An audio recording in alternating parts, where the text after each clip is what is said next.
Welcome to The Explainer. Okay, today we're diving into something pretty intense, a piece of congressional testimony that makes some truly stunning allegations against a major federal agency, the Department of Homeland Security. We're going to break down all the key charges, from individual tragedies all the way up to claims of systemic corruption. All right, so let's get right into it.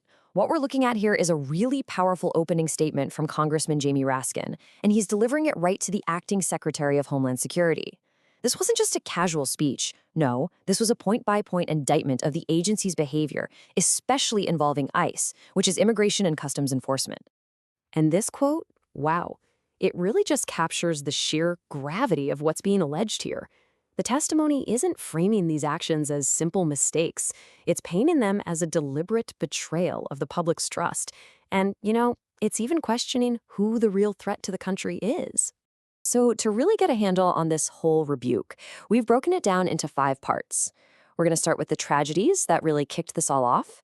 Then we'll get into the alleged cover-up, some really questionable spending, and what the speech calls a major shift in the agency's mission.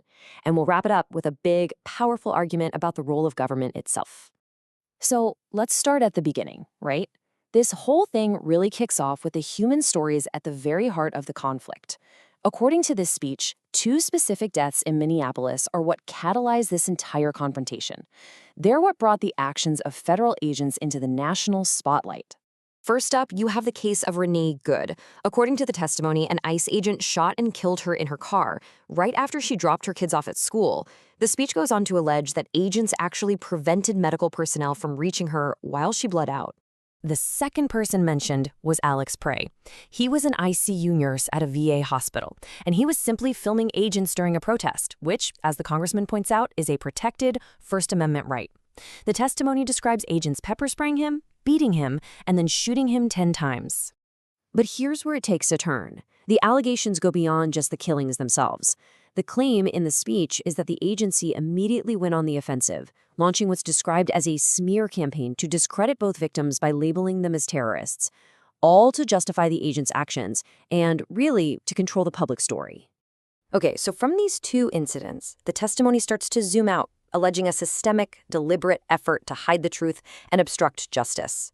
This part is all about the claim that this wasn't just a few rogue agents, but a coordinated institutional response. And this is where that cover-up charge really starts to get legs. The speech says that federal agents were actively getting in the way of the local police investigation, barring Minnesota cops from the crime scenes and refusing to hand over crucial evidence about the deaths of their own citizens. And this alleged dishonesty, well, it didn't just stay on the streets. According to the testimony, it went all the way into the courtroom. It even points to multiple federal judges who apparently found agency officials had lied under oath.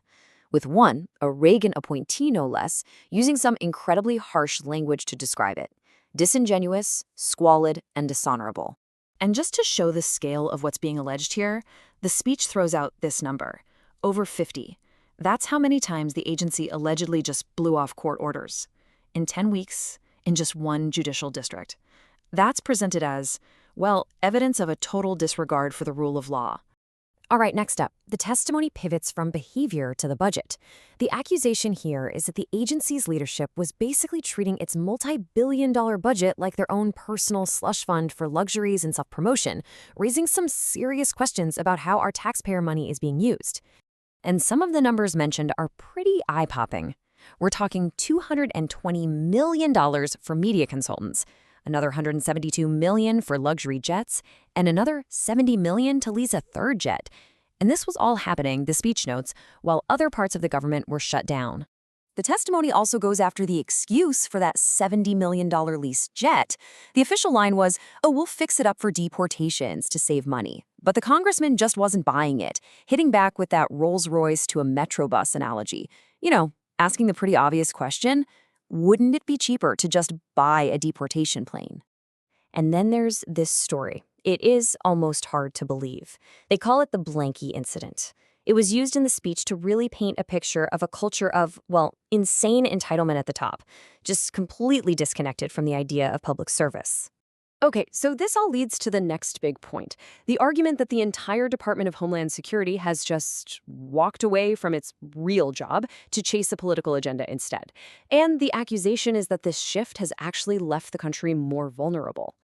So the whole argument here is about priorities. DHS is supposed to be handling huge things: FEMA, TSA, counterterrorism, cyber threats. But the testimony claims that thousands of agents from those critical jobs were pulled away to work on immigration enforcement. And the speech lays out what it sees as the real-world fallout from that shift. Things like a major national security investigation into Iran's terror financing getting paralyzed, or the Terrorism Prevention Office being run by, get this, a 22-year-old Model UN participant. And maybe most damning, FEMA aid being held up for 72 hours during deadly floods in Texas, which the speech claims led to people dying. So after all those specific failures, the testimony zooms out for its big finish. The final argument is that this isn't just about mistakes. It's about a fundamental breakdown, a conflict between the American people and their own government. And to show you the sheer power we're talking about, the speech makes this incredible comparison. It says this one federal agency has more sworn law enforcement officers than the police departments of New York City, Chicago, LA, Houston, DC, Vegas, and Dallas combined. It's a way of showing the massive force we're talking about here. Which brings us to that final, powerful line. The congressman accuses the secretary of creating this hostile dynamic between citizens and the state, but then ends on this defiant, almost hopeful note, suggesting that citizens are actually successfully fighting back. And the speech doesn't just point out problems, it actually offers up a solution, or at least a model to follow. It holds up the community in Minneapolis as the example of how citizens can push back using things like truth, solidarity, protest, and what it calls irrepressible love to reclaim their rights. So, we've just walked through the key allegations from one side of a very explosive congressional hearing. It's a powerful account, for sure, and it leaves us all wrestling with this huge question. In the face of charges this serious, what does real accountability even look like?